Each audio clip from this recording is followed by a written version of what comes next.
Absolutely unbelievable. But this is week 12. I committed to doing this and I'm still doing it. And I'm like, wow, like this is fantastic. Time has gone by really fast, though. I don't even realize it's been 12 weeks. It feels like this is video number 2, but it's number 12. And I'm really wanting to talk about gratitude and focusing on what's real, because I talk about that a lot, because our thoughts come up and we think all sorts of things and we talk ourselves into being frustrated when what we're thinking about isn't even real. Oh, it drives me crazy. I do it all the time, but now because I've been working on this so much, I can catch myself quicker so I don't get down that rabbit hole, right? We talked about the cat track. The cat track is going to take you, and that's your thought process. It will take you where it's going to go unless you stop it and you detour and go somewhere else. So I just wanted to talk to you a little bit about what's real. And I don't know how else to put it, but we tend to look at the very negative in life. We think life is going to hell in a handbasket. We think life is way worse than it used to be. And we talk ourselves into believing that. Now, I firmly think that comes from the news, because the news has to make it dramatic or else nobody will watch it. And so they make it dramatic by kind of scaring us a little bit. I don't watch the news, hardly ever.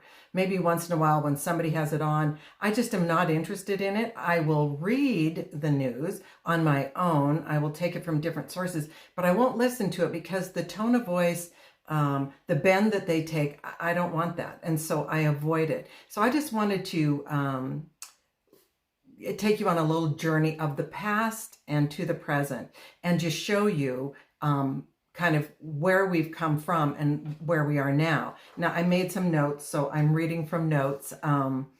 But just for instance, our life expectancy, right? And this is something also that we don't pay much attention to. We think we're going to live forever until we get later in life, and then we realize, whoa, people are dying all around me, and we're shocked.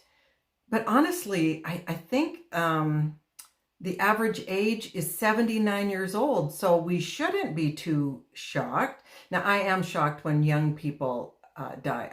I can't help it. I just think, oh, it's just terrible. They didn't live a complete life. Even in 50s, I think, wow, that is so young. However, I just want to tell you about the past, right? So in 1900, our U.S. life expectancy was around 47 years old. Can you imagine? Wow, that's like 125 years ago. People were expected to live to 47 as the average age. Now, in 1950, that had increased to 68. I'm 66. I'm like, whoa, 68, that's real close. And then now, 2019, it was 79 years old. Now, during COVID, that changed a bit. I think it's 78 right now, but still, think about that. It was 47. And back in the day, I think in the 1800s, it was 30. Can you imagine? 30. So think about how much our life expectancy has improved. And then I went to poverty rates, right? We think, oh, we're so poor and we're bad off and people are struggling and this and that. So I looked up poverty rates. And since 1900, right, they fell from around 60 to 70% poverty to 12 to 14% poverty. Now that's in the US. Wow. Like, wow. 125 years ago, like 2/3 of the people were living in poverty. Wow. And now it's 12 to 14%, which is still, we don't want that, but it's way better than it was. Now, infant mortality is just crazy. So in 1900, infant mortality rate in the US, of course, was 165 per 1,000 live births. Whoa. Now, we improved sanitation, better hygiene, all these things, more affordable clothing, all sorts of things, and it's helped a lot. So in 1970, the infant mortality rate was 20 0.3 per 1,000. So that went from 165 in 70 years to 20.3. That's incredible. And then by 1990, right, it was 10.7. Now that's 20 years later, but it's gone down almost 10%. Wow, or 10 per 1,000, I should say. And then 2000, the rate continued to decrease, reaching 6.9 per 1,000 live births. And in 2021, the infant mortality rate was 5.4 per 1,000 live births. Now, that is an incredible improvement. And then finally, the literacy rate, another thing I looked at because I'm an educator, so I'm very interested in literacy rate. And these are all in the US, but you can also look up the world rates or in your own country. In 1900, now this one is global, the global literacy rate was around 20%. So 80% of the people couldn't read. Wow. Now, currently, it's 87% literate, so only 13% of the people can't read. Now that's an incredible increase. So what we need to look at is things are better today than they've been. Now, do we normally think that? No, a lot of times we like to think, ooh, today is horrible, we're way off, we are way worse off, and that's not true. So if you start looking up the details and you go for the research and you prove what you're thinking, you'll notice, wow, like I've been conned into believing that life is going to hell in a handbasket, and it isn't. Now, is it stressful? Yes, I would agree with that. With the onset of technology, I think our lives have become more stressful because it's, you're doubling and tripling the knowledge base so quickly. And so it's a lot to keep track of. And I don't know if you're like me, but every time they update my phone, I want to scream because it changes. But we have to adapt. And that's frustrating. And I'll tell you what else is really frustrating of today is passwords. Oh my Lord, passwords, oof. So I use something called LastPass, and it's a very secure site where you can put in all your passwords and you only have to remember one to log into it. So that's kind of saved me, but oh, I'm telling you, passwords, ugh. So anyway, there are some things that are frustrating, but our lives are so much better than they've been. And just in 125 years, now you think about since the beginning of time, wow. So I want you to focus on the truth, right? And being grateful for what we have and noticing that what we have is really good.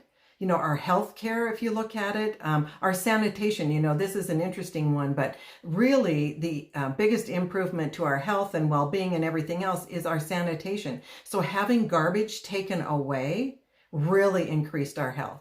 And we never think about that. Having sewage taken away, having clean running water. Those are all important things, and we take them for granted. When was the last time you turned on the tap to get a glass of water and thought, wow, I am so lucky to have running water? Or when you flush the toilet, you don't go, wow, I'm so lucky to have running water so I can have a flushing toilet. We just don't think about it anymore. We just take it all for granted. How about that new car you just got? Right? You don't think about driving an old junker car that never works and you have to really hope to goodness you get to where you're going, right? You just go, oh, the car is supposed to work. It's supposed to be that way. Even if it's not brand new and it's only new to you, we tend to take it for granted. So I want to suggest we quit taking it for granted. And one of the other things is I always say to myself on my birthdays specifically, I'm one of the lucky ones. Because I am. I get to be older. My dad died at 67 and I will be 67 on my birthday. And it's a blessing that I'm here, right? It is a blessing. Now my mother is 102 and a little bit, let's see how many months, 102 and 4 months. So I don't know if she feels lucky to be that old, but hey, she's here and she's living alone and she's still making cookies and bread and doing her own dishes and her own laundry. So, it's just the way we look at it, right? It's just our view. So I want to challenge you to change your view. Every time you think, oh man, things are so bad, you turn around and say, is that true? No. Or prove that it is. because mostly it isn't, and then really look at how much we have improved, even in the last 50 years, let's say. And if you're young, do it in the last how many years you are old. You'll be amazed at the improvement to things that we have made, and be thankful for it. Be grateful. And remember those gratitudes. If you just stop and say 9 or 10 gratitudes, your whole world takes on a whole new bright view. So I challenge you, all right? I really want you to try that. And again, I'm asking you to subscribe and like and pass it on, please, because we need to help people feel better. It's free. It's a few minutes of your time to make you realize, that's how my brain is working, and I can change that and make it better. Right? So think better, feel better, be better. All right. Talk to you later.